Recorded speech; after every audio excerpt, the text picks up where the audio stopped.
ये कहानी दो पेशेवर हत्यारों असैसिन्स के बारे में है जो अपने लक्ष्यों का पीछा कर रहे हैं।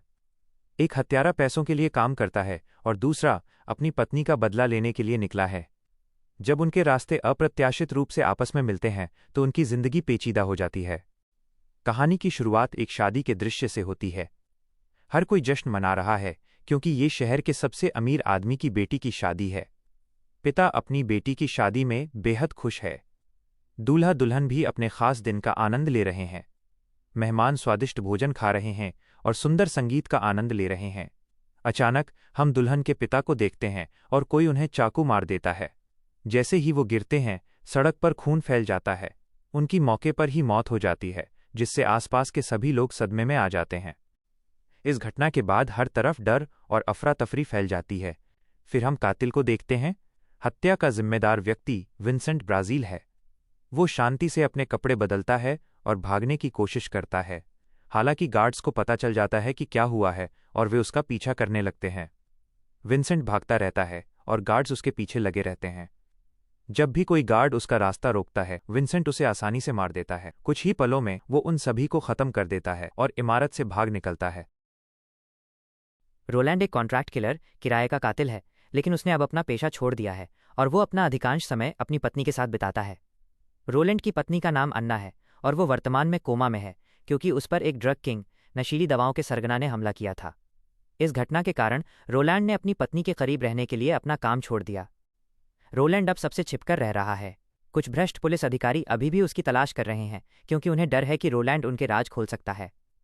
नतीजतन रोलैंड का जीवन बेहद मुश्किल हो गया है। विल्सन नाम का एक व्यक्ति इस स्थिति को लेकर बहुत गुस्से में है। उसका मानना है कि रोलैंड को हर कीमत पर खत्म किया जाना चाहिए। हालांकि कोई नहीं जानता कि रोलैंड कहाँ है। विल्सन गुस्से में अपने आदमियों को रोलैंड को खोजने और उसे तुरंत जान से मारने का आदेश देता है।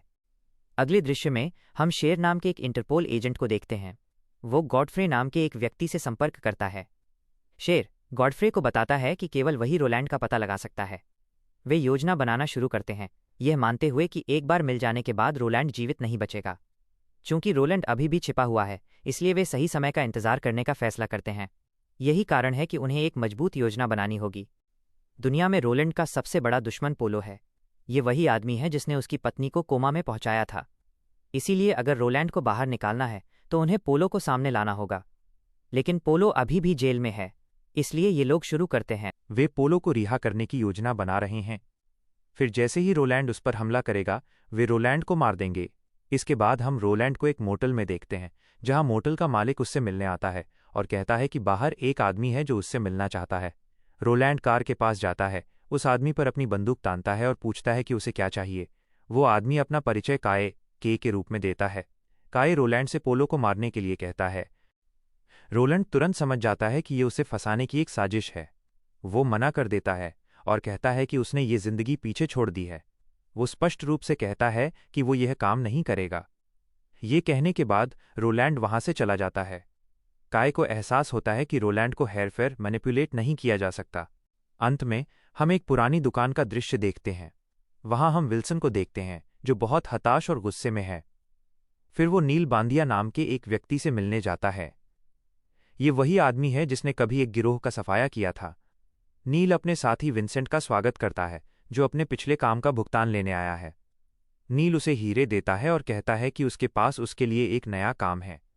इसके बाद वो उसे पोलो की एक तस्वीर दिखाता है और कहता है कि अगर वो इस आदमी को मार देता है तो उसे $5 लाख दिए जाएंगे। विंसेंट मान जाता है, एडवांस पैसे लेता है और अपने अपार्टमेंट में लौट आता है। बाद में उसे पता चलता है कि अक्टूबर नाम की एक लड़की पास में ही रहती है, लेकिन विंसेंट इसे नज़रअंदाज कर देता है और अपने कमरे में चला जाता है। आगे हम पोलो को जेल से रिहा होते हुए देखते हैं। आज़ादी मिलने के बाद वो बेहद खुश है। उसे अंदाज़ा भी नहीं है कि उसके लिए क्या खतरा इंतज़ार कर रहा है। फिर कहानी एक फ्लैशबैक में चली जाती है। हम देखते हैं कि कैसे पोलो एक बार रोलैंड के घर में घुस गया था और रोलैंड के सामने ही उसने उसकी पत्नी का अपमान किया था। इस घटना को याद करते ही रोलैंड गुस्से से भर जाता है और फैसला करता है कि वो चाहे कुछ भी हो जाए पोलो को मार डालेगा। वह काये की को कॉल करता है और बताता है कि वह काम लेना चाहता है। काये मना कर देता है और कहता है कि अनुबंध कॉन्ट्रैक्ट पहले ही किसी और को दिया जा चुका है। वह खुलासा करता है कि हत्यारे का नाम विंसेंट है। रोलैंड जवाब देता है कि उसे पैसे नहीं चाहिए, वो केवल पोलो का ठिकाना चाहता है ताकि वो उसे मार सके। ये सुनकर काय चौंक जाता है और पूछता है कि रोलांड इतना दृढ़ क्यों है। उसी क्षण पूरा सच सामने आता है।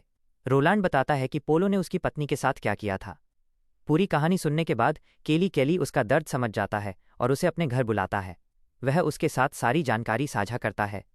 वो उसे एक स्नाइपर राइफल भी देता है। अब वे योजना के साथ आगे बढ़ने के लिए तैयार हैं। निकलने से पहले रोलांड उस कमरे में एक कैमरा लगाता है जहां उसकी पत्नी रह रही है। वह मोटल के मालिक को स्थिति के बारे में सूचित करता है। वो उसे सतर्क रहने की चेतावनी देता है क्योंकि कुछ भी हो सकता है। उसी समय विंसेंट को एक पुलिस अधिकारी का फोन आता है। अधिकारी उसे बताता है कि पोलो अपने छोटे भाई माना से मिलने जा रहा है। विंसेंट तुरंत उस स्थान की ओर निकलता है। फिर वो रोलांड को फोन करता है और रोलांड भी वहां पहुंच जाता है। रोलांड अपनी बंदूक तैयार करता है और धैर्यपूर्वक प्रतीक्षा करता है। जब पोलो अपने भाई के साथ बाहर आता है तो वो पूरी तरह से रोलांड की नज़र में होता है। ठीक उसी समय विंसेंट की कार उसके सामने आ जाती है। इस वजह से रोलांड का निशाना चूक जाता है और फिर विंसेंट का तीर सीधे जाकर डेंजर को लगता है, जो पोलो का भाई है। ये देखकर पोलो बेहद गुस्से में आ जाता है। रोलांड और भी ज़्यादा आग बबूला हो जाता है। वो किसी भी कीमत पर पोलो को मारने के इरादे से इमारत से बाहर आता है। उसी क्षण इंटरपोल के अधिकारी वहां पहुंच जाते हैं और रोलांड को गोली मार देते हैं। इसके तुरंत बाद स्थानीय पुलिस भी मौके पर पहुंच जाती है और वे गोलीबारी शुरू कर देते हैं। इंटरपोल अधिकारी अफरा तफरी का फायदा उठाकर रोलैंड और विंसेंट भागने में सफल हो जाते हैं। इंटरपोल अधिकारी भी उस इलाके से पीछे हट जाते हैं। बाद में गॉडफ्रे उनका सामना करता है। वो कहता है कि वो नहीं चाहता कि स्थानीय पुलिस उसका पता लगाए। सभी सबूतों को मिटाने के लिए वो कार में आग लगा देता है। इसके बाद हम पोलो को फिर से देखते हैं। वो गुस्से से भरा हुआ है और आगे आने वाली परिस्थिति के लिए तैयार है। वो किसी भी कीमत पर अपने छोटे भाई की मौत का बदला लेना चाहता है। वो ये पता लगाने के लिए दृढ़ है कि उस पर हमला किसने किया। आगे हम रोलैंड को देखते हैं, जो पिछले दिन घायल होने के कारण चला गया था। वो छिपा हुआ है और केई उसके घावों का इलाज कर रही है। इसके बावजूद रोलैंड अभी भी पोलो के पीछे दोबारा जाने के लिए दृढ़ है। उसी समय हम विंसेंट को उसके कमरे में देखते हैं। बगल के कमरे में अक्टूबर को उसका साथी बेरहमी से पीट रहा है। वह जोर जोर से चिल्लाती है और शोर से आसपास के सभी लोग परेशान हो जाते हैं। विंसेंट बाहर आता है और उस आदमी का सामना करता है। वो आदमी आग बबूला हो जाता है और अक्टूबर से कहता है कि अगर वो रुकना चाहती है तो वो उसके साथ जाकर रहे। ये कहकर वो अपार्टमेंट में ताला लगा देता है, चाबियां लेता है और भाग जाता है। फिर विंसेंट अक्टूबर से कहता है कि वो उसके घर में रह सकती है। अक्टूबर मान जाती है और उसके साथ रहने लगती है। इसके तुरंत बाद विंसेंट को उस आदमी का फोन आता है जिसने कॉन्ट्रैक्ट तय किया था। वो शिकायत करता है कि क्लाइंट गंभीर परेशानी पैदा कर रहा है। वो इस बात पर जोर देता है कि पोलो को जल्द से जल्द मार दिया जाना चाहिए। उसके बाद वो विंसेंट को पोलो का पता देता है। विंसेंट उसे नोट कर लेता है और तुरंत निकल जाता है। हालांकि रोलैंड ने भी पोलो के ठिकाने का पता लगा लिया है। वो विंसेंट से पहले वहां पहुंच जाता है। एक एक करके रोलैंड विंसेंट के आदमियों को मारना शुरू कर देता है। वो उसके रास्ते में आने वाले किसी भी व्यक्ति को खत्म कर देता है। वो इमारत में घुसता है और पोलो की तलाश शुरू करता है। अचानक विंसेंट उसी जगह पहुंच जाता है। दोनों आदमी टकराते हैं और जमकर लड़ने लगते हैं। वे पहले एक दूसरे को नहीं पहचानते। दोनों समान रूप से कुशल हैं और कोई भी हावी नहीं हो पाता। जैसे जैसे लड़ाई जारी रहती है, उन्हें धीरे धीरे एहसास होता है कि वे गलती से दुश्मन नहीं हैं। वे रुकते हैं और एक दूसरे पर अपनी बंदूकें तानते हैं। रोलैंड फिर विंसेंट को बताता है कि वो केवल पोलो को मारना चाहता है। वो कहता है कि उसे बदले में कोई पैसा नहीं चाहिए। वो विंसेंट को सारा श्रेय और पूरा भुगतान देने की पेशकश करता है। वो बस पोलो की मौत चाहता है। विंसेंट उलझन में है और पूछता है कि रोलैंड पोलो को इतनी बुरी तरह से क्यों मारना चाहता है। रोलैंड तब सच्चाई बताता है कि पोलो ने उसकी पत्नी के साथ क्या किया था। वो समझाता है कि इसीलिए वो बदले के लिए बेताब है। पूरी कहानी सुनने के बाद विंसेंट उसे समझ जाता है। वो सहमत हो जाता है और कहता है कि उन्हें मिलकर काम करना चाहिए। उसका मानना है कि टीम बनाने से सफलता की संभावना बढ़ जाती है। फिर वे पोलो की तलाश करते हैं और उसके बिजनेस पार्टनर का पता लगाते हैं। वे उस पर अपनी बंदूकें तानते हैं और पोलो का ठिकाना पूछते हैं। डरा हुआ आदमी उन्हें सारी जानकारी दे देता है। फिर जानकारी मिलते ही विंसेंट उस आदमी को मार देता है। इसीलिए रोलैंड गुस्सा हो जाता है और कहता है कि मैं अब और खून खराबा नहीं चाहता। मैं बस पोलो को मारना चाहता हूं। लेकिन विंसेंट कहता है कि मैं इसी तरह काम करता हूं। यहां बहुत सारे हथियार हैं। हम इन सभी हथियारों को चुरा लेंगे ताकि सबको लगे कि ये सिर्फ एक चोरी थी। वे एक आधुनिक रिमोट कंट्रोल्ड गन भी ले लेते हैं। इस बीच पोलो बेचैन हो जाता है और अपने दुश्मनों के बारे में जानकारी चाहता है। एक आदमी उसके पास आता है और कहता है कि उन्होंने उसके भाई की मौत के जिम्मेदार व्यक्ति को ढूंढ लिया है। वो पोलो को उस आदमी की तस्वीर दिखाता है। वह पोलो से उसे जल्द खोजने का आग्रह करता है। विंसेंट अपने अपार्टमेंट में पहुंचता है और अक्टूबर को बुरी तरह घायल पाता है। वह सावधानी से उसके घावों का इलाज करता है और उसे ठीक होने में मदद करता है। जैसे जैसे समय बीतता है, दोनों धीरे धीरे एक दूसरे के करीब आने लगते हैं। बाद में रोलैंड के घर पहुंचता है और उसे सब कुछ बताता है। वो बताता है कि वो और विंसेंट अब साथ मिलकर काम कर रहे हैं। वो उसे अपनी पत्नी के पास वापस जाने की सलाह देता है क्योंकि विंसेंट पोलो को चाहे जो भी हो मार डालेगा। रोलैंड स्पष्ट करता है कि उसकी लड़ाई सिर्फ पोलो से नहीं है, वो विल्सन और अन्य इंटरपोल एजेंटों को भी मारना चाहता है। उसका मानना है कि वे सभी भ्रष्ट हैं। वो जानता है कि जब तक उन्हें उनके पैसे नहीं मिल जाते, वे उसका पीछा करना कभी बंद नहीं करेंगे। वो उन सभी को खत्म करने का फैसला करता है ताकि वो अपनी बाकी की जिंदगी शांति से जी सके। उस रात रोलैंड चुपके से विल्सन के घर में घुस जाता है। वो उस पर बंदूक तानता है और उसे आखिरी चेतावनी देता है। वो उसे अपने आदमियों को तुरंत वापस बुलाने के लिए कहता है। वो धमकी देता है कि अगर पीछा जारी रहा तो वो विल्सन को उसकी टीम के साथ मार डालेगा। चेतावनी देने के बाद रोलैंड वहां से चला जाता है। अगले दिन विल्सन गुस्से में अपने ऑफिस पहुंचता है। वो अपने आदमियों पर चिल्लाता है और गॉडफ्रे का सामना करता है। वह उन्हें केवल 40 घंटे का समय देता है। वो चेतावनी देता है कि अगर उस समय के भीतर रोलैंड को नहीं मारा गया तो उन सभी को मार दिया जाएगा। जल्द ही पोलो विंसेंट के बारे में जानकारी जुटाने के लिए बिचौलिए के पास पहुंचता है। उसी समय गॉडफ्रे आता है और पोलो पर बंदूक तानता है। पोलो समझाता है कि वो वहां सिर्फ विंसेंट को खोजने के लिए है। वो खुलासा करता है कि विंसेंट वही आदमी है जिसने उसके भाई को मारा था। गॉडफ्रे उसे बताता है कि लोगों का मानना है कि रोलैंड ने उसके भाई को मारा था। वो आगे कहता है कि इंटरपोल भी रोलैंड का शिकार कर रहा है। वो पोलो को एक डील ऑफर करता है। अगर पोलो रोलैंड को मारने में उनकी मदद करता है तो वे उसका पीछा करना हमेशा के लिए बंद कर देंगे। पोलो सहमत हो जाता है लेकिन विंसेंट का पता मांगता है। बिचौलिया जानकारी के बदले पैसों की मांग करता है। पोलो भुगतान करने के लिए सहमत हो जाता है। उससे पहले वे को पकड़ लेते हैं और रोलैंड का ठिकाना बताने के लिए उसे प्रताड़ित करते हैं। दबाव में आकर के उन्हें पता बता देता है। जानकारी मिलने के बाद भी वे उसे मार देते हैं। बाद में नालबंदियन विंसेंट से संपर्क करता है। वो उसे बताता है कि इंटरपोल उसके भी पीछे है। वह और भी अधिक पैसा कमाने के लिए साझेदारी की पेशकश करता है। वो विंसेंट से रोलैंड को फंसाने के लिए कहता है ताकि इंटरपोल उसे गिरफ्तार कर सके। बदले में वो $1.5 मिलियन के इनाम का वादा करता है। वो सबूत के तौर पर हीरे भी सौंपता है। इसके बाद विंसेंट रोलैंड के पास जाता है और नई जानकारी साझा करता है।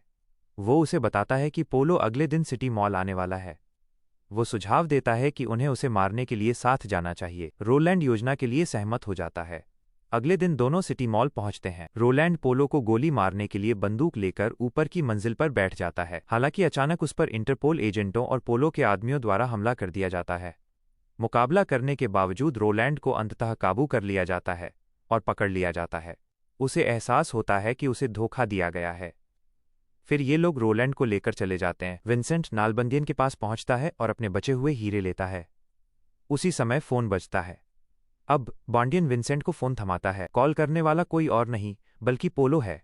वो विंसेंट को बताता है कि वो उसके घर पर है। वो खुलासा करता है कि उन्हें वहां अक्टूबर नाम की एक लड़की मिली है। वह कहता है कि उसे प्रताड़ित किया जा रहा है। ये सुनकर विंसेंट सदमे में घर की ओर दौड़ता है। जब वो पहुंचता है तो उसे जगह खाली मिलती है। कुछ ही पलों बाद उसे पता चलता है कि अक्टूबर की बेरहमी से हत्या कर दी गई है। ये देखकर विंसेंट स्तब्ध रह जाता है, पीछे हटता है और सारे हीरे सौंप देता है।